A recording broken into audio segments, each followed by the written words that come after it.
Hello everyone, welcome back my channel. I hope कि आप सभी लोग बहुत अच्छे होंगे। तो अच्छे रहिए, स्वस्थ रहिए, मस्त रहिए, हंसते रहिए और ऐसे ही मेरे वीडियोस देखते रहिए। तो आज मैं लेकर आई हूँ आप लोगों के लिए फिर एक new video. So please video को पूरा देखें, स्किप ना करें। वीडियो पसंद आए तो वीडियो को लाइक और चैनल को सब्सक्राइब कर दीजिएगा। तो देखिए हम लोग कुछ इस तरीके के महंगे ऑर्गेनाइज़र्स लेते हैं मतलब मार्केट से, और काफ़ी एक्सपेंसिव होते हैं। तो उसकी बजाय आप इस तरीके की छोटी सी बास्केट पर इन्वेस्ट कर सकते हैं। ये मुश्किल से 30-35 रुपए की मार्केट में आपको ईजिली मिल जाती है।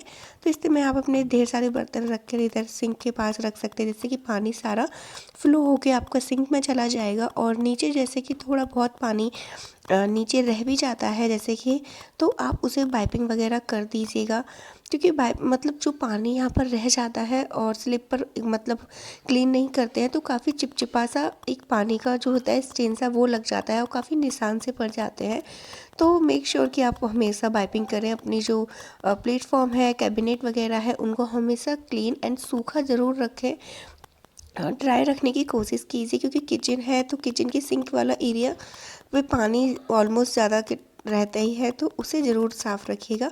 तो इस तरीके से आप इस बास्केट से भी काम चला सकते हैं। और जैसे कि अगर मेरी तरह आपका स्पेस ज़्यादा नहीं है मतलब सिंक के पास, तो मैं इस तरीके से बर्तन वगैरह धो के फिर मेरा काम ख़त्म हो जाता है तो मैं इसको इस नीचे इसमें ही रख देती हूँ, जिससे कि सारा पानी ड्रेन आउट हो जाए और सिंक का सिंक में ही चला जाए और फिर बार बार मुझे स्लिप को भी पाइपिंग वगैरह ना करना पड़े। तो इस तरीके से इसमें ही रख देती हूँ। जब भी थोड़ी सी सिंक का यूज़ होता है तो उठाकर इसको यहाँ रख देती हूँ एंड सिंक का यूज़ कर लेती हूँ। एंड जैसे टैप वगैरह ऑन करना हो और ऑफ़ करने के बाद फिर से वहीं रख देती हूँ। और जैसे ही सूख जाते हैं फिर मैं अपने सारे बर्तनों को, जैसे ही पानी उनका निकल जाता है तो फिर से उन्हें मतलब स्टैंड वगैरह जिसमें भी आप रखते हैं उसमें रख देती हूँ। तो सेकंड थिंग है कि आप मतलब इस तरीके से अगर आप बास्केट वगैरह पर बिल्कुल भी इन्वेस्ट नहीं करना चाहते तो जो भी कोई हमारा ऐसे पुराना पिलो कवर वगैरह हो जाता है, आप उसका भी यूज़ कर सकते हैं। उसके अंदर एक इस तरीके से प्लास्टिक की पॉलीथीन या बैग वगैरह डाल दीजिएगा, जिससे कि आपका नीचे इस तरीके से कोई भी प्लास्टिक पॉलीथीन वगैरह इसके अंदर डाल दीजिए, जिससे कि मतलब फ्लोर पर पानी ना जाए और जो भी पानी है वो आपका ये जो क्लॉथ है वही सारा ऑब्जर्व कर लेगा। तो इस तरीके से हमेशा बर्तनों को जब भी रखें आप उल्टे करके रखिए, जिससे कि उनका सारा पानी निकल जाए। गीले बर्तनों को रखने से उनमें जंग लग जाती है और जो पानी के दाग होते हैं वो भी बर्तनों पर रह जाते हैं, जो कि मतलब लॉन्ग टर्म के बाद वो निशान हमेशा के लिए पड़ ही जाते हैं। तो मेक श्योर कि आप हमेशा पोंछ कर मतलब इतना टाइम नहीं होता कि हम पोंछ कर रखें, तो आप इस तरीके से उल्टे करके बर्तन अपने किसी भी बैग या बास्केट वगैरह में रख दीजिए, निकल जाए उसके बाद ही रखिएगा। और इसको जो हमने ये तैयार किया है, इसको अगर आप इस तरीके से बनाते हैं तो इसको आप आफ्टर यूज़ आप इसे फोल्ड करके रख सकते हैं। तो गाइस जैसे कि अब धीरे धीरे करके समर का सीज़न आते ही जा रहा है। तो समर के सीज़न में अक्सर देखा जाता है कि किचन वगैरह में छोटे मोटे कीड़े वगैरह लाइक कॉकरोचेस वगैरह आ ही जाते हैं। हम चाहे कितना भी कर ले लेकिन वो थोड़े दिन तक बंद रहते हैं फिर आ जाते हैं, तो हमें इससे में कुछ प्रोटेक्शन अपनाने ही पड़ते हैं। तो उसके लिए भी मैं आपको यहाँ पर एक सजेशन देती हूँ।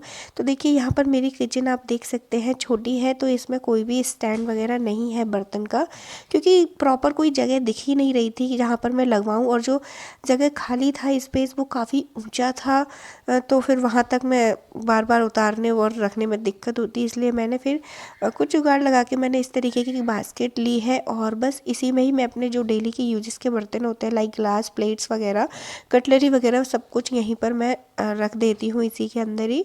और बस अब क्या होता है ना कि रात में हम इस तरीके से खुले बर्तनों को रख देते हैं तो कोई भी छिपकली वगैरह या कोई भी कॉकरोच वगैरह इस पर चल जाते हैं। तो चलो हम तो बर्तन धोकर यूज़ करते हैं, लेकिन बच्चे वगैरह हमारे घर में होते हैं तो वो ऐसे ही उठा लेते हैं। तो आप मतलब रात में, वैसे दिन में हलचल रहती है तो किचन में कोई भी कीड़ा मकोड़ा नहीं आता है, ये मैंने बहुत बार देखा है। लेकिन जब रात में कोई नहीं होता है, काफ़ी टाइम तक आवाज़ वगैरह नहीं होती है तो कीड़े वगैरह आ जाते हैं, तो आप रात वगैरह में जब भी हो तो इस तरीके से अपने बर्तन वगैरह को ढक कर रख दीजिए। अगर आप बास्केट वगैरह में भर कर रख रहे हैं तो उसे भी आप इस तरीके से ढक कर रख सकते हैं।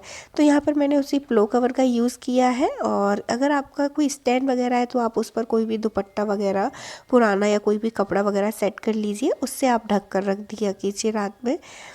तो चलिए सेकंड मैं आपको यहाँ पर बताना चाहती हूँ कि देखिए जब भी हम लोग कोई भी बीन्स वगैरह होते हैं मतलब जो भी ग्रेन्स वगैरह होते हैं उनको अक्सर हम इस तरीके से जब भी यूज़ करते हैं तो उनको प्लेट वगैरह में निकाल कर और उनको देखते ज़रूर है।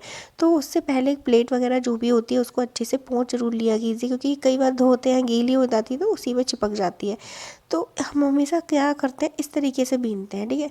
जहाँ बीनते हैं वहीं पर आगे खिसका लेते हैं, तो ना चाहते हुए भी कभी कोई छोटा मोटा कंकड़ होता है वो आ ही जाता है। इसलिए आप क्या कीजिए कि जिस साइड आप इकट्ठी कर रहे हैं उसके अपोजिट साइड में आप देखिए यहाँ इकट्ठी कर रहे हैं तो आप यहाँ पर इसको ऐसे करके बीनिएगा। फिर इकट्ठी हो जाए, जैसे आप क्लीन कर लें तो यहाँ निकाल दीजिए। अब एक चीज़ मैं इसमें आपको और बताना चाहती हूँ कि देखिए इस तरीके से कभी क्या होता है ना कि छोटे छोटे से कीड़े वगैरह होते हैं, वो अक्सर हमारे मतलब दाल वगैरह में या चावल वगैरह में हो ही जाते हैं, तो उनको उठाने में काफ़ी दिक्कत आती है। तो आप क्या कीजिए, कोई भी कटोरी वगैरह ले लीजिए, बर्तन, उसमें थोड़ा सा पानी डाल लीजिए और अपनी फिंगर को इस तरीके से कीजिए और इस तरीके से उसी मतलब कोई भी कीड़ा वगैरह है उस पर इस तरीके से रख दीजिए, ऐसे करके हल्के से हाथ से। अब इसमें कोई है नहीं तो मैं यहाँ पर इस तरीके से आपको दिखा रही हूँ, क्योंकि ये दाल वगैरह पूरी साफ़ है, इसमें अभी कीड़े वगैरह नहीं है। लेकिन मैं आपको उसे बता रही हूँ कि बहुत से लोगों को इस तरीके से हम कोई भी चीज़ आ जाती है तो हम इस तरीके से उठाते हैं तो उठ नहीं पाती है, फिर वो मर जाती है। तो आप इस तरीके से अगर कोई बड़ा कीड़ा वगैरह है तो आप कोई भी स्पून वगैरह ले लीजिए जिसे आप यूज़ नहीं करते हो, और इस तरीके से आप आगे की साइड रख लीजिए, जहाँ पर कीड़ा वगैरह चल रहा हो तो आप वहाँ पर आगे की साइड रख लीजिए, वो उस पर चम्मच पे चढ़ जाएगा। उसके बाद आप इसको मतलब सिंक वगैरह में थ्रो कर सकते हैं। तो इस तरीके से आप अपने जो भी अनाज वगैरह है उनको बीन सकते हैं। तो यहाँ पर देखिए भाई, मेरे पास एक पुरानी चेयर है जो कि बिल्कुल ख़राब सी हो रही है और इसका ये जो कवर है वो भी गंदा हो रहा है, तो और फट भी रही है। तो आप क्या कर सकते हैं, जो पुराने पिलो कवर्स हैं उनको ही आप इस पर इस तरीके से सेट कर सकते हैं। कोई सी भी चेयर हो ये इस तरीके से ईजिली आ जाते हैं। तो यहाँ पर अगर आपको मतलब थोड़े से बड़े हो रहे हैं तो आप उन्हें मतलब थोड़ा सा टाँकी वगैरह लगा के परफेक्ट कर सकते हैं। और लेकिन मेरा तो ये बिल्कुल ऐसा लग रहा था जैसे मैंने इसी के लिए इनको सिलवाया है। तो इस तरीके से देखिए बिल्कुल कवर बन गए हैं। और इसी तरीके से दूसरा पिलो होता है, उसको आप नीचे वाली जो सिटिंग सीट होती है आप उसके लिए यूज़ कर सकते हैं। और इनमें जो पॉकेट्स भी होते हैं तो इनमें आप बहुत सारा सामान भी अंदर डालकर रख सकते हैं। इस तरीके से देखिए डालकर आप रख दीजिए और अच्छे से इसको सेट कर दीजिए। अगर आपकी सीट हट जाती है, वैसे तो मेरी सीट हट जाती है तो मैं इसको अंदर डाल के भी रख सकती हूँ, लेकिन हर किसी की सीट वगैरह नहीं हटती है, तो आप ऐसे ही डालकर रख दीजिएगा। और साइड वगैरह जो भी कोने वगैरह हैं उनमें अच्छे से इसको मतलब टक कर दीजिएगा, जिससे कि ये बार बार निकले नहीं। तो आप देख सकते हैं कितने मतलब एकदम से लुक ही चेंज हो गया है। और इस तरीके से पुराने पिलो कवर्स का भी यूज़ होता है, हमारी चेयर भी बिल्कुल एकदम न्यू जैसी हो जाती है। और जब भी गंदे हो जाएं तो आप इसको इजी तरीके से निकाल कर वॉश भी कर सकते हैं। तो यहाँ पर देखिए मैंने अच्छे से इसको टक कर दिया है और ये देखिए अभी हमारी चेयर बिल्कुल बनकर तैयार हो गई है।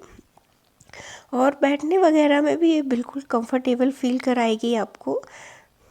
तो आप इस तरीके से अपनी कोई भी पुरानी चीज़ों को थोड़ा सा दिमाग लगा के नया बना सकते हैं। तो गाइस ये था मेरा आज का वीडियो। आई होप कि आपको पसंद आया हो तो प्लीज़ वीडियो को लाइक कर दीजिएगा और चैनल को सब्सक्राइब कर लीजिए। फिर मिलेंगे नेक्स्ट वीडियो में।